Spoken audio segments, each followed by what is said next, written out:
Hi, everyone. Hopefully I am on. Those teenagers at Facebook keep changing the setup. So I think I'm on. Let me maybe maybe you can let me know, Brian, if Facebook Live is up and running. And today I'm going to be talking. Well, I don't know if we're on. I think I'm on. I'm going to go with it. Hey, everybody. Like I said, those teenagers at Facebook keep changing the live buttons and all of the systems. So I may be getting on just a little bit late today. I've been asked to talk about, hey, I just got notice from Daniel that we are on. So hopefully we've got lots of people here. When you sign in, chime in. I see Punit is on. Hi. Let us know where you're from. I would love to hear where you're watching from. And Pam and Chanyana, Shivana, a lot of people coming on. Today, I'm going to be talking about giver's gain and moments of giving. We're working on producing some videos called Moments of Giving, and I'm going to talk about it a couple of times. If you have an amazing story about BNI or about BNI Online, particularly since we're almost all online now, I'd love to hear your Moments of Giving story. We've started getting them from people. If you have an awesome story about something that you gave or something that you received, we want you to email to marketing@bni.com. That's marketing@bni.com. And I would love to read your Moments of Giving stories on videos that the BNI Global Support Team, marketing team is going to be putting together. I see we've got Melanie from Ohio, Kenny from Malaysia, Kim from Fort Lauderdale, Jacko from South Africa. Wow, we've got the globe really covered. We have Shivani from India and the UK. I just got off the phone with Charlie Lawson from the UK, Sharon, and Tom from Colorado. And we've got more from India, Philippines. Anton from Philippines is here. Louis, good to see you. It's always good to see you. You're at almost all of these. So we're getting lots of people coming. I appreciate you all being here. Let me get started with what I want to talk about, and then we're going to do an Ask the Founder. And I do want to talk about a couple of giving stories that I've heard, but I really need to hear yours. And so share your giving stories with me at marketing@bni.com. And then I'm going to start doing some videos that we will post here on my Facebook page and on BNI as well. But let me start by talking a little bit about the philosophy of giver's gain. Giver's gain is really all about giving to other people first. And within this context, the giver should not expect an immediate return on their investment based on another's gain. That's important. What they should focus on is that given enough time, enough effort, that their generosity will be returned by and through their network of contacts. So if you're in BNI, it'll be returned to you through your fellow members many times over and in different ways. I incorporated the philosophy of giver's gain into BNI almost 35 years ago because I saw that many networking groups were way too mercenary in their approach. They treated networking as a face-to-face cold calling opportunity. It was very, very transactional. I believed then, and I know now, that networking is all about relationship building, and that one of the best ways to build a relationship is to help others somehow first. Through giving, you can gain in so many ways. Now, I often have people ask me, yeah, but what about the takers in the world?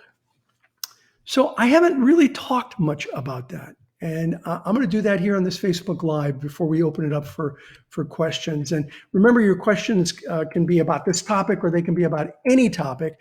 They can be about BNI or they can be about anything, whatever you would like. I'm happy to chat about. I've got two people helping me today. As I talk about certain things, Brian Benson will be posting those up on the Facebook Live. And so Brian is helping me today. And then we also have Daniel Dixon.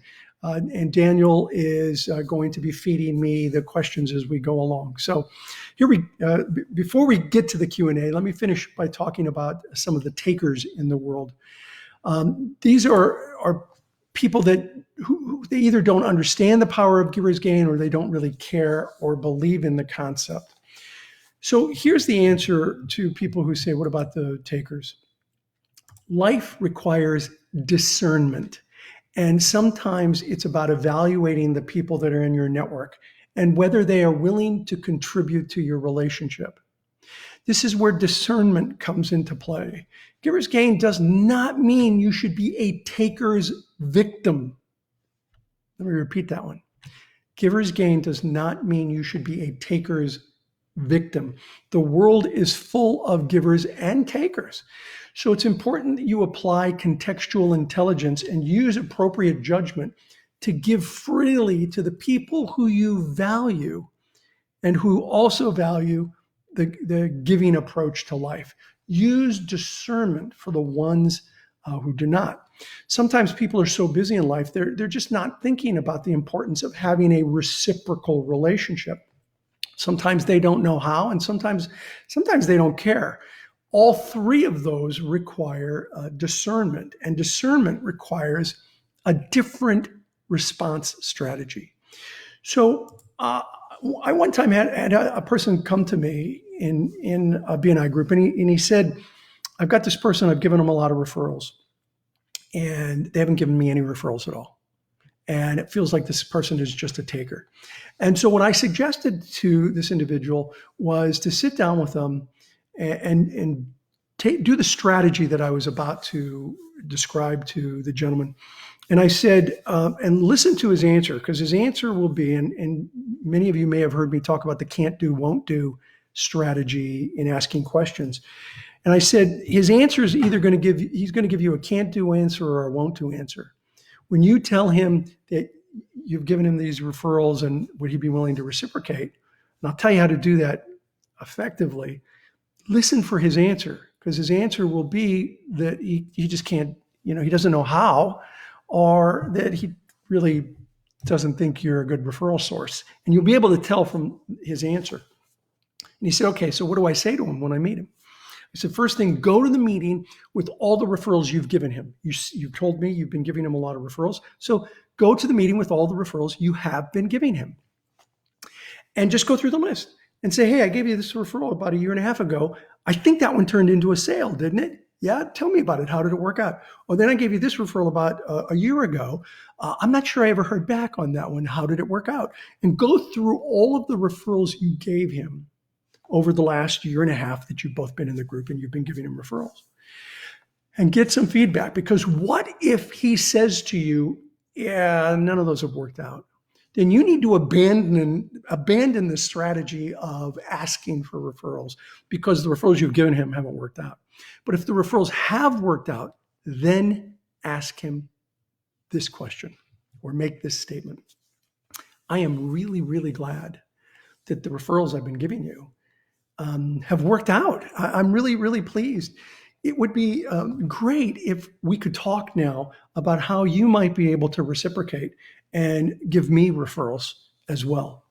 And then I said, listen to his answer, because his answer will be hemming and hawing, and it's clear that he doesn't intend to reciprocate, or he'll apologize and you'll start brainstorming right there. And guess what happened?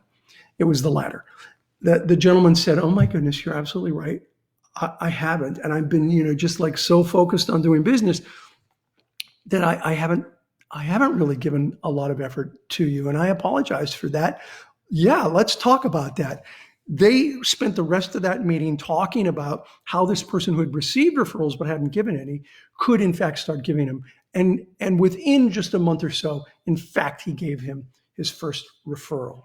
And so you have to use discernment and conversation with people to find out if This is a person who really is willing to give, or it really is just a taker. Your giving energy needs to be focused on people who are aligned with the need for reciprocity. They may or may not be able to give back to you directly, but observe their behavior before you continue to blindly be a giving victim, where you're giving and they have no intention of giving back in any way whatsoever. So the more energy you have for giving, the more you're able to give, and giving more where you have strong relationships makes you able to practice this philosophy in a healthy way. I believe that Giver's Gain is about taking off your bib and putting on an apron. It's about serving and helping other individuals. And in order to do that, it's important that you, in fact, use discernment in the way you give. So I mentioned the moments of giving. I'm going to open it up for questions now. If you have a question, post the question. Daniel will start giving me what the questions are in just a moment. I would love for you to send me your stories that show the power of Giver's Gain. We're calling it Moments of Giving. You can send me those stories at marketing@bni.com, marketing@bni.com, and send me some compelling stories about stories of someone who gave to you or something that you gave to someone else and how that worked out. I got to tell you, I have been receiving some amazing messages from people about BNI Online right now. And I got at least one from a gentleman. I've gotten several similar to this, but one in particular from a gentleman who said he really did not expect BNI Online to work. He thought it would be a complete waste of time. And wow, was he wrong. He said that not only has BNI Online allowed people to support each other, to be there for each other emotionally, he said, our group's doing business. We are passing referrals so that when we are out of what I like to call the great pause, many people are calling it lockdown, and they're in quarantine. I like to try and put a little more positive spin on it. I call it the great pause. And if you want to see a great blog, take a look at a blog today. Maybe you can post it, Brian, about hope is stronger than fear. Hope is more powerful than fear. And so I like to try to put things in a positive way, if at all possible. So I like to call this the great pause. And he said that his chapter is preparing, so when this is over, his members are ready to move forward. I had a woman who emailed me who said, I can't imagine what I'd be doing right now without BNI Online, because my members have come together and I've been there to emotionally support them. They've been there to emotionally support me. So these are some of the moments of giving that I have received that I just think are incredible. And I appreciate everyone for sharing that. So having said that, we're going to spend about a half hour, maybe more if you've got lots of questions, answering whatever questions you have. The only dumb questions, the unasked question, feel free to ask it. You can ask a personal question, a question about BNI. Whatever's on your mind is fine. And I see we have a couple already, and I want to thank Daniel Dixon, who's feeding me the questions. Daniel, the first question Daniel sent is from Michael in the UK, and he asks, how can you build relationships online? What do you need to do differently? So look, I think that's a fantastic question, Michael, and I appreciate you asking it. I really think that the technology today enables us to really go deep in building relationships, even though it's online, but it's got to be face-to-face. Yeah, it's digital face-to-face. So the strategies that I've been teaching for years can still apply. They just apply with a different mechanism. So rather than meeting in person, which I think is still the most powerful way to connect with people, in person. But we don't have that option right now. And so the closest thing to it is something like this. Use Zoom or GoToMeeting or Skype, where you can have a virtual face-to-face meeting with somebody else. And I urge you to do the same kinds of things that you would do in a one-to-one with another individual. Now, here's a couple of very specific techniques to apply. One is understand who it is you're talking about. You've heard me talk about the VCP process. And Brian, you can post an article or a blog on VCP, visibility, credibility, profitability. Where are you in the VCP process with the person that you're about to do the one-to-one with, the online one-to-one with? Where are you?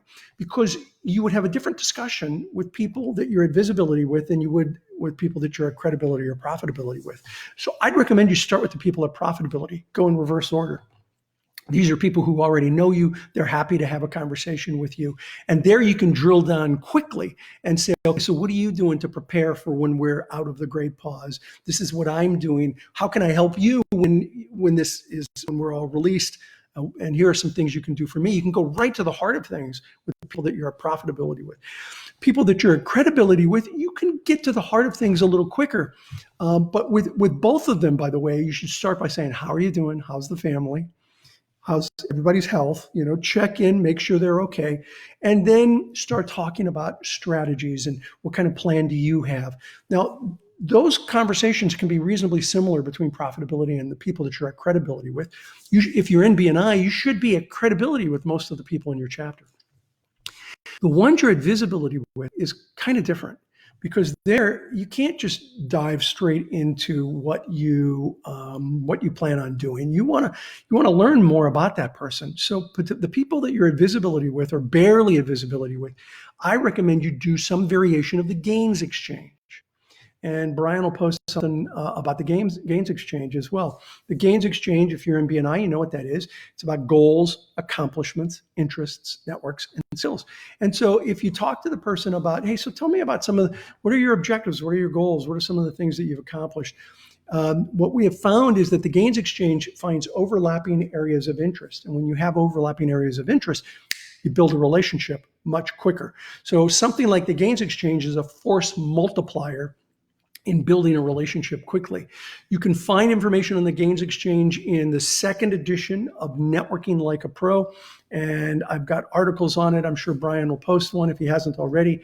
And it's also in BNI material. So you do it a little differently, but I would spend this time. Hey, look, one of the biggest things that I would hear people say before the pandemic was, I don't have time to network. Okay. You got time now. Use this time wisely. And one of the things to do is to do it online and do one-to-ones. Your Palms report should look fantastic. If you're not in BNI, you don't know what I'm talking about, but your report should look absolutely fantastic on the number of one-to-ones you're doing right now because you've got the time to do it. Michael, I hope it answers your question. It was a great question. So the next question comes from, I think it's pronounced Kapil, from BNI Abundance, and he asks, what changes do you see in biz dynamics post-COVID-19 times? That's a great question, and I'm actually working on an article now. Eventually, I think things are going to normalize to a very large extent, but it's going to take a while. I think that in terms of BNI, it's very likely that the genie's kind of out of the bottle. We see that BNI Online is working really well. I would not be surprised. We are talking about what it is that we're going to do in the future, but I wouldn't be shocked if there's some kind of hybrid system or process that's put in place with online and face-to-face. But we've made no decision on that. We want to talk to members and directors and continue to see how this works out. So I wouldn't be surprised if there's some kind of hybrid. And you know me, I believe face-to-face is powerful. So I think in one form or another, that's going to continue. And when things normalize, I think you're going to see that it's much the same. But in the beginning, and this is what I'm working on with an article, my assistant, Dana Coyle, gave me this suggestion. She said that she went out with some friends, social distancing. They were 6 feet apart. They walked through a park on a path, 6 feet apart. And she said she had not really talked real time with anyone other than online for so long that some of the basic social skills she had some challenges with, like she would cut people off before they were finished speaking, or she would step over them in conversation. And so I think there are going to be some things like that when we get back and we're back in the real world. Some social niceties and the way we interact with each other might be just slightly rocky in the beginning.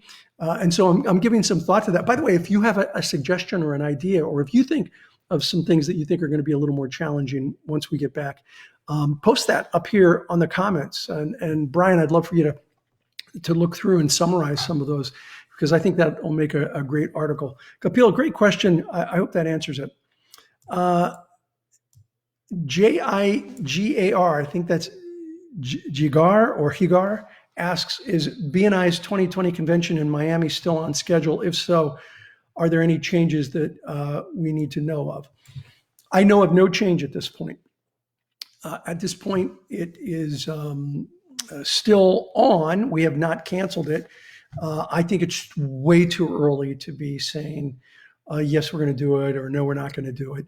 I think we need to see how everything plays out. But at this point, we've not made any decision to cancel that. We have canceled a number of conferences that were scheduled for March, April, May, but in November is far enough away that we want to wait and see what happens. So great question. I'm glad you asked it. Mark asks, and if those of you who don't know what I'm talking about, we have a big convention every year for BNI. Members are welcome to come. We have a members day and directors, several days, and it's going to be in November, and it's scheduled in Miami. Watch for my Facebook page and the BNI Facebook page for more information as time goes on. Mark Tripp asks, inviting people is never easy, so what strategy can we apply for inviting online? You know what, Mark? I'll be honest with you. Almost all the feedback I'm getting from people who've actually invited, the feedback has been, it's easier. So the people who ask the question are usually, not always, mostly people who haven't asked very many people. The people who have been asking, it's easier. I got an email message from a member the other day, and they had scheduled a visitors day for last week.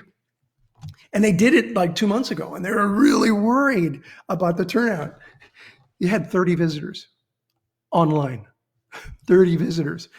I think BNI Online is the easiest way to invite people into BNI, because they don't have to get up at dark 30, get in a car, drive to some meeting location, get out, walk in.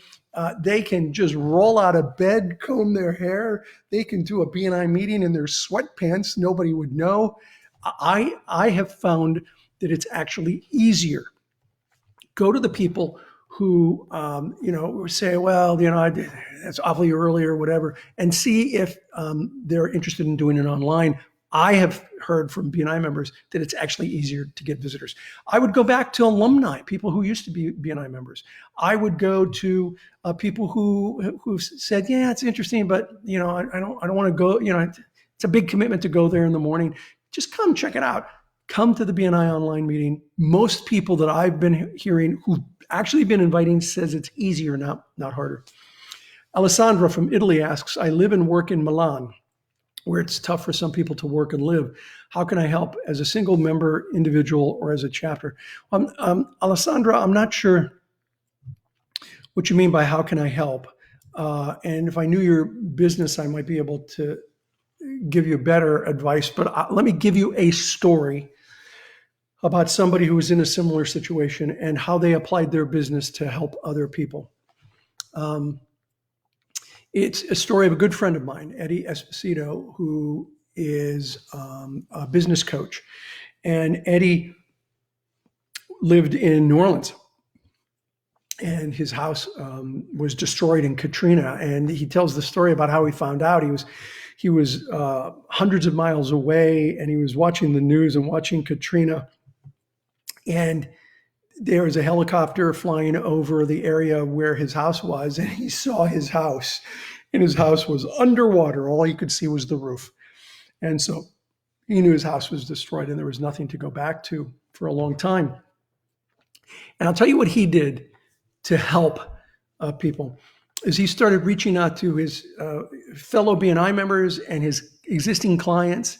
And he said, look, I know you guys are really struggling.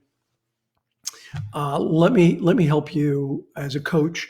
Let me help you. I'm not going to charge you. Let me help you as a coach, and we will maybe help you create a plan for what you're going to do when we're able to go back to New Orleans. And he worked with people for a month or two until people were able to go back. And then guess what happened when it had been, I forget how long, maybe 9 months or more later, he had an opportunity, a business opportunity. But in order to get this business opportunity, he had to have a certain number of clients. And so he reached out to all the people that he had helped and asked for help. And almost all of them were like, absolutely, I know people that I can refer you to, or I'd love to do some additional work with you. And he got so many clients, he qualified for this great opportunity to become a partner in a business. And so that was something that one person did. I don't know what business that you are in, Alessandra, but if it's possible that kind of approach that Eddie used would be of value to you. Sarah asks, I've given referrals to my chapter, but I haven't gotten a referral in the 2 years that I've been a member. My business manufactures custom millwork furniture for commercial use. Am I too specific? No, Sarah, you're not, but I would definitely have those meetings that I'd have a meeting like the one I described to you in the opening of my discussion today. I would sit down, go through the referrals that you have given other people, make sure those referrals have been good, and then talk about. I would then say I would love to be able to talk to you about how you might be able to give me referrals as well.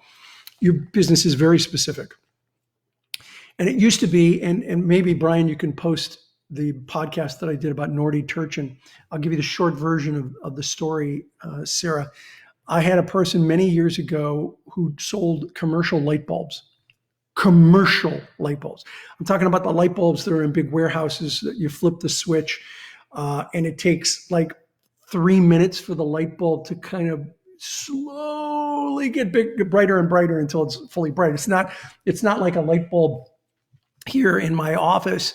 And so these were very specific commercial light bulbs that went in commercial equipment. He didn't even sell the fixtures. He just sold the light bulbs. And so you couldn't give Nordy a mercy referral. Hey, Nordy, I need a few light bulbs, right? Because they wouldn't fit in anything that you had unless you had a big commercial building. So Nordy was going to submit an application, and I was doing the kickoff. And I said, Nordy, I don't have anybody who sells commercial light bulbs in BNI. I'm not sure this will work for you. And he said, so you're telling me I shouldn't join? He said, so you're telling me I can't join? And I'm like, no, I'm not telling you can't join. I'm just saying, I don't have anybody who sells commercial light bulbs, so you should be cognizant of that. And he said, so you're telling me I shouldn't join? I'm like, well, look, it's more like buyer beware. If you're going to join, you got to know I have no one who sells commercial light bulbs. And I tell the longer version of this story on the podcast. And he said, well, no, I think I'll do all right, but I know I will develop relationships with people who I can refer. And I'm in the kind of business that if I have relationships that I can refer, I'm building a connection with my client, and my clients will then, I develop this friendship, and clients with light bulbs, they'll if your competitor undercuts you, they'll fire you. But and he was the one who first said words to the effect, and I've used this for years. People are much less likely to fire a friend than they are to fire a vendor. And so he said, I think I can really develop relationships with people by referring other BNI members. So even if I don't get business, and he said, you don't know me, I'm pretty good at marketing, but even if I don't, I see value. I said, okay, great, join. And so a year later, I was back in the area, and he introduced me to the event that I was at. And he said, 1 year ago, the person I'm about to introduce tried to talk me out of joining BNI. And I would like to tell you all that for the first time in 10 years of working for this company, I won an all expenses paid trip for a vacation for my company because I sold the most commercial light bulbs, and 40% of all those sales came from referrals from a BNI member. Wow, that was the last time I told somebody I didn't think they were in a profession that would work in BNI, that it was too specific. So Sarah, your business is very specific, but you can get referrals. And so I would sit down with people, like I said in the beginning, and go through the referrals you've given them and ask them if they would be willing to reciprocate. And then you gotta teach them what to listen for in giving a good referral. Brian, maybe you can post the other podcast that I've done on the language of referrals. And Sarah, listen to that podcast, The Language of Referrals, and listen to any podcasts on being specific. Specific is terrific. And that should help you a lot, Sarah. I hope that helps. Rita says, what is your most memorable experience since BNI went online? So I think I think that the first Business Booster event that I did, where we had over 3,000 BNI members and directors show up for a Business Booster. And if you don't know about the Business Booster events, you got to be taking a look about that. As a matter of fact, the next question I think is about Business Booster. So let me read this next question as well, because they're related. Jeremy asks, the Business Booster series are great and incredibly informative. How long does BNI plan on doing it? I don't know the answer to that question. So Daniel, maybe you can get the answer for me while I'm talking. I don't know how long it's planning on going, but I would urge you to go. So Daniel, there's two things I could use an answer to. One is how long do we plan on going with it? And where can people go to sign up for the Business Booster events? So let me see if I can get Daniel to answer those two questions for me.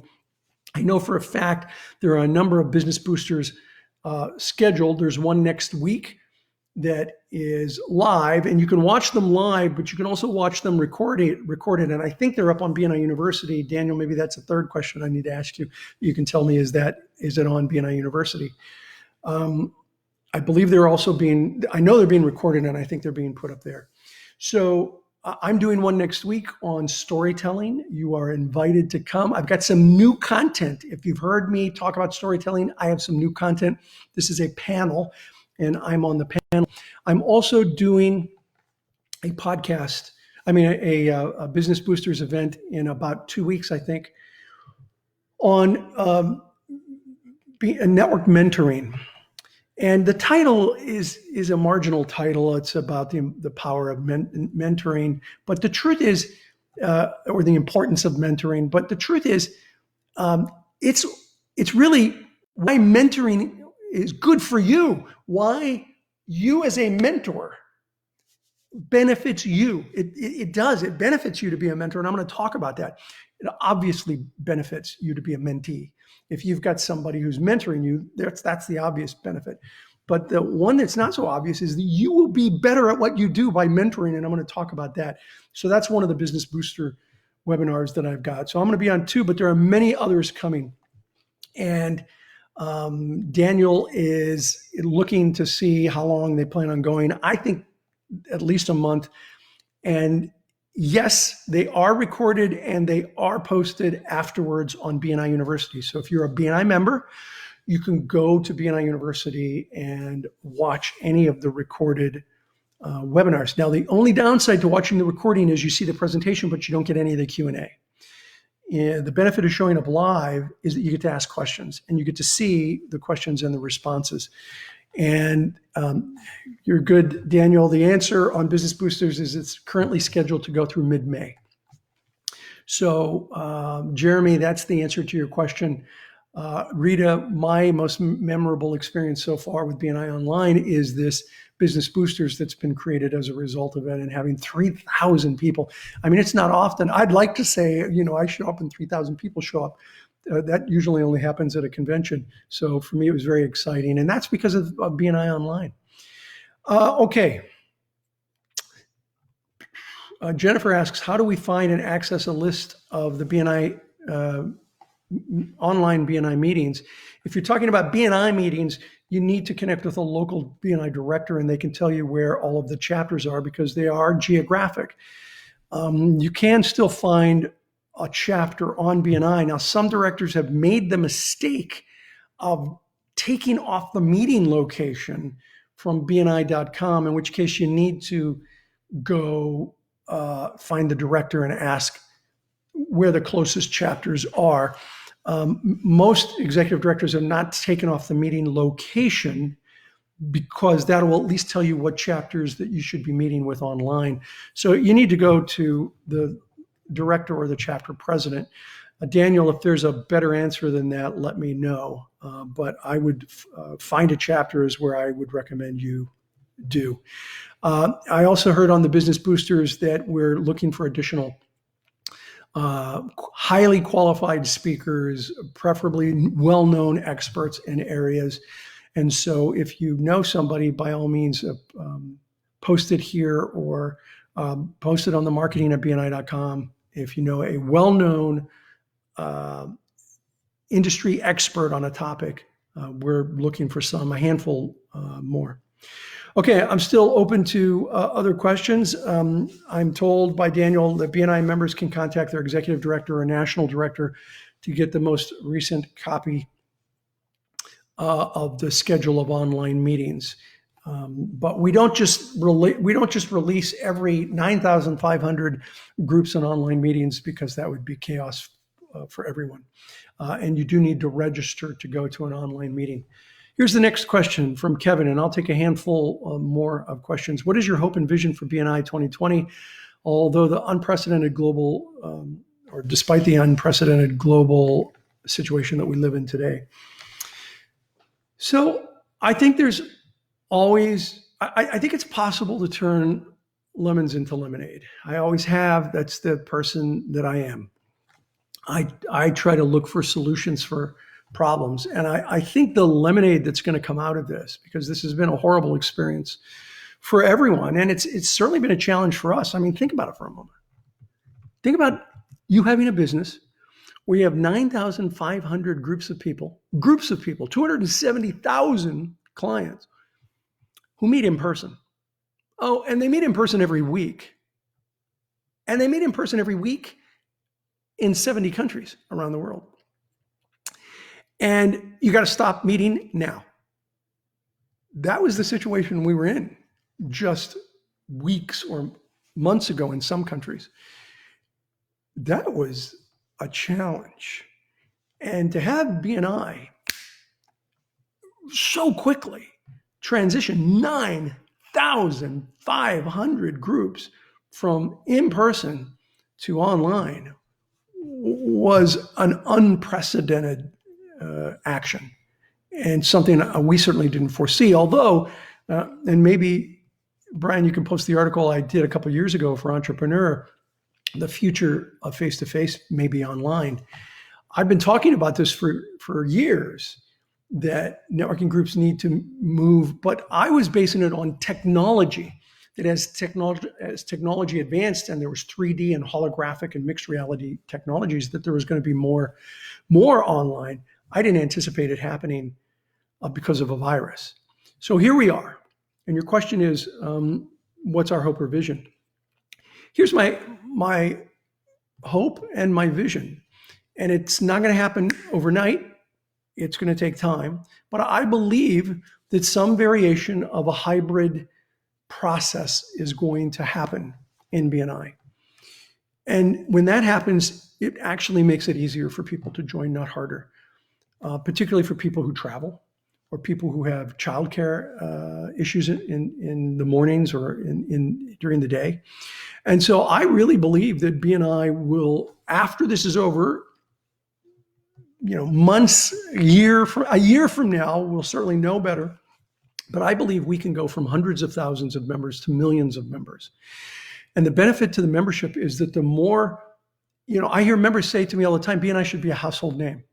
Yeah, I agree. But you have to hit a tipping point. You have to have a point where people, so many people know the brand that everyone knows the brand and the concept. And that's not going to happen with hundreds of thousands, but it can happen with millions. And I think that the lemonade that can come from these lemons for BNI as an organization is that we can build our brand, I believe, more effectively by having some kind of hybrid process and an online process for people as well. And I think that's a good thing, and we would be able to help more people around the world. Last year, we generated $16 billion US worth of business for our members. I would not be surprised if, years from now, we're looking at 30, 40, 50 billion dollars in business for members every year. Great question, Kevin. Thank you. Lulu asks, I'm in the travel industry and it has sadly taken a huge dip. Oh, yeah, absolutely. I recently attended a seminar and it was mentioned that it might take people a long time before they're comfortable traveling again. What's your take on it and how long do you think it'll take to normalize? Well, Lulu, my crystal ball on travel is about, your crystal ball is probably better than mine. I can tell you this, if we are released from the great pause this month, I plan on taking a trip next month. I have a trip scheduled in the end of May, and I'm not canceling it. As soon as we are released, I plan on traveling. I don't think everybody's going to be like that, and I think you have to use your own best judgment. And there are people, and it also depends on where you're at and where you're going. I can tell you this, I won't travel into a hotspot. If there are hotspots, then I won't, I'll cancel then. But I plan on traveling. I know I've got people in the executive team who are going, what? Seriously? But yeah, I plan on traveling. I think that you need to use good judgment. I started the conversation about discernment. So if you are in one of those categories of being over 65, you have underlying health issues, you should not be traveling. And so Lulu, yeah, I think it's going to probably continue to affect it. But I think that as things normalize, we're going to see travel come back. It'll take a while, but it'll come back. That's my opinion. Stephen from the US asks, how important are the BNI core values at this time? I think, that, Stephen, they're more important than ever. Core values are critical in the growth of a company, but they're even more critical in times of challenge, because you have the core values to fall back on. And look at how lifelong learning, one of our core values, has skyrocketed during the great pause. It's skyrocketed. The business boosters, BNI University, podcast, people are listening and pouring into themselves more and more. And so core values are what you step back to make sure that an organization remains healthy. Giver's gain takes on a slightly different meaning. I mean, it always meant to be there to support one another. But when people aren't doing a lot of business, it means support one another more than ever. And that could be emotional support and, lending an ear to listen to people's challenges. And so these kinds of core values are critical. Building relationships, maintaining those relationships, that's another core value. So I think the core values are important. Healthy core values are particularly important in times of a crisis. Core values are the DNA of a company, and it really shows what a business is in good times and particularly in bad times. Great question, Stephen. Natraj from India asks, what is my top tip for networking online? My top tip for networking online is be consistent. It sounds obvious, but be consistent. You got to, in the same way that you'd be setting appointments to meet with people face-to-face, you should be doing it online, meeting and talking to people. And so, is social media important? Yeah, I've always believed that social media is important. But listen to this. I've been on for 45 minutes. I haven't tried to sell you anything. And so social media, I believe, is a great way to educate, to teach, to share. And that builds a brand. And when you build a brand, you grow. And so for me, it's about content marketing. And so I think networking online should be about content marketing, you sharing ideas and information. I also believe that the online piece of it that is more directly marketing is the one-to-ones. And so I'm a believer in doing one-to-ones online. And I spent a fair amount of the time in the beginning talking about that. Brian, maybe you can post my article on networking online. And I think I have multiple tips there that you can look at. Look for that article. Yeah, Brian's going to post it. Networking online. The one-to-ones continue to be important. There's nothing better than having a conversation with someone face-to-face, even if it's not in person. It's face-to-face. By the way, I hate the term social distancing. I really do not like that term. We need to be more social than ever right now, but we need to do it differently. I like to call it physical distancing. So I'm having a conversation with you. You're asking questions. I'm responding. We're in different countries. We're all over the world. This is physical distancing, not social distancing. We are being social. And so I really don't like the social distancing term. I prefer physical distancing. And Brian will post the blog I did on Networking Online. Simpson asks, what are the plans to help BNI members who might be struggling with renewal payments? Simpson, I hear you and I appreciate that. Two things. First, I would recommend you listen to a special episode number 1 of my podcast. So go to bnipodcast.com, listen to special episode number 1. I make a mention of a plan that we were putting in place when that podcast came out. That podcast has come out, and there is a plan that has been released for directors to deal with hardship applications, people that are seriously having hardships. And there are a number of different things that BNI is offering to do it. Now, remember, we're in business too, and we are being affected just like every other business. We have, at least on an interim basis, cut back our employees by 1/3. We've, at least temporarily, hopefully, cut back 1/3 of all of our employees. All of our employees have taken a 25% to 50% pay cut. So we're impacted less, just like everybody else. And we do have a plan for people who have serious hardship needs. And what you need to do is talk to your local executive director. Talk to your director consultant, but it needs to go to the executive director of a region. And we have given a menu of alternatives to help our members. For those people who say, well, business is horrible, I'm going to leave BNI, I think it's a mistake. You need your network today more than ever. Today more than ever, you need your network. And so work with BNI. We want to work with those who have serious hardships. And just know we're all in this together, including BNI. Ravi asks, since the situation is sensitive for many, how do we best attract new visitors when some might be hesitant?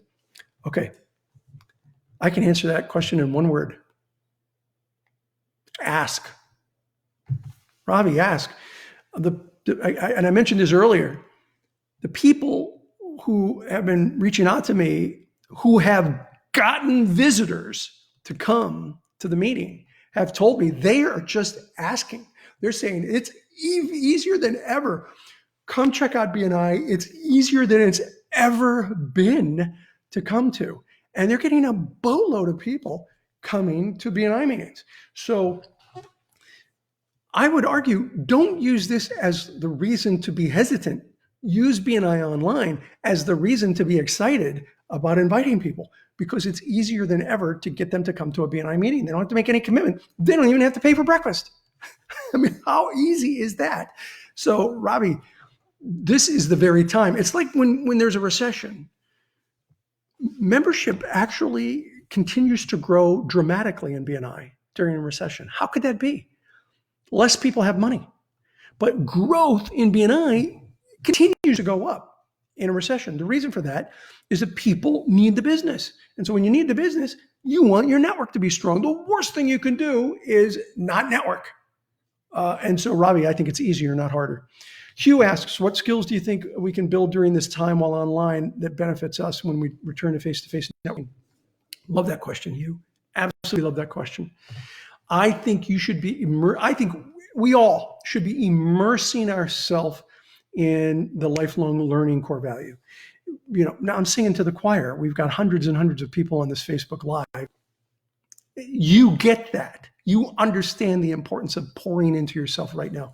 But I think that's the biggest thing that you can do is immerse yourself in BNI University, on the podcasts. On YouTube, there's some great educational content.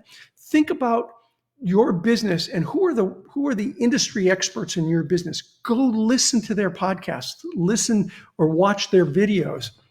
This is the time you can be pouring into yourself because you got the time to do these things. There's always excuses. And you're not given one, I get that. But there are people always have excuses. Well, before it was, I don't have time to go listen to that stuff. Now it's, business is horrible.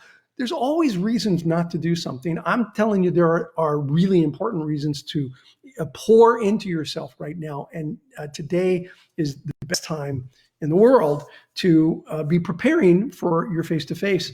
One of the things think you need to do is be thinking about a plan. What's your plan? What do you plan on doing step by step when the great pause is over? All right, a couple more questions and we'll actually, I think one more question and we're going to wrap it up. Sarah asks, how was BNI able to adapt so quickly to the economic conditions? It has helped us immensely through this situation. Sarah, thank you. I appreciate that a lot. Because it's very easy sometimes for people to just see what's happening to them. Everyone needs to know this has happened to us just as badly. I'll tell you why we were able to adapt so quickly. First of all, I've been talking about the need to do something online for years. I didn't think it was going to happen this quickly. Brian's probably posted that article on the future of face-to-face. So I'd like to think it maybe gave people, some key executives in the organization, a little seed to think about this down the road. But the truth is 90% of the credit for coming up with a plan has got to go to the CEO of BNI, Graham Weimiller. I don't know how else to describe it. Matt Murphy, the chief operating officer, says Graham was looking around a corner when he saw this coming, and he was talking about going online in January. And he brought it up to me and I was like, okay, I don't think it's necessary. I mean, it's a virus. Yeah, was I wrong? He was looking around a corner. And so he actually flipped a switch to go online in China in January. BNI was online in January. BNI went online in Italy, I believe in early February. And then more and more countries in February, so that by March, March was when the majority of countries flipped over. So we had tested it in a few countries, but by the end of February, early March, we had found what works, what didn't work. Dan Haggerty spent a lot of time. Terry, our director, our global marketing director, spent a lot of time working out the bugs of how do you take this in-person meeting and make it feel like a BNI meeting online. And so 100% of the credit goes to the team who implemented this, the executive directors who agreed to do it, the leadership teams that are making it happen. So a lot of people made it happen, but it started with Graham, I think, looking around the corner and seeing what was likely to happen. I urge BNI members, if you have an opportunity to thank Graham, thank him. Executive directors, you have a company today. Seriously, you have a business today because of Graham Weimiller. It was his vision of seeing this coming that made this happen. And there are always people. It's always easy to second guess what's going on, but I'm here to tell you, I would have seen 35 years of my life's work go up in smoke, in viral smoke. Had he not seen this and had all of the hundreds and thousands of people who implemented it, made it happen. Sarah, that was a great question. It's the last one of the day. Let me remind you, we are looking for stories for our moments of giving. And what it is I will be getting these stories and from different locations at my home and elsewhere when the great pause is over, I'm going to just read some of the amazing stories that have been sent into us about the giving that is taking place in BNI. And it could be giving referrals, it could be giving emotional support, just compelling, exciting stories about giving. So send your giving stories, moments of giving stories, send them to marketing@bni.com, marketing@bni.com. And come up with some great stories, and then watch the videos that are out there, because I will be reading them and we'll be sharing them both here on my social media and BNI's social media. I want to thank everybody for being here today. We had a fantastic turnout, and please share this video with BNI members and with other business associates. Please share this widely on your social media so that we get these messages out to people. I appreciate you so very much. You guys, you stay healthy, and we'll help you stay connected. And BNI Online is, I think, a lifesaver for businesses in and during the great pause. So thank you all very much. Look forward to reading your stories, and I'll be back again in the not too distant future for another Facebook Live. Bye-bye, everyone.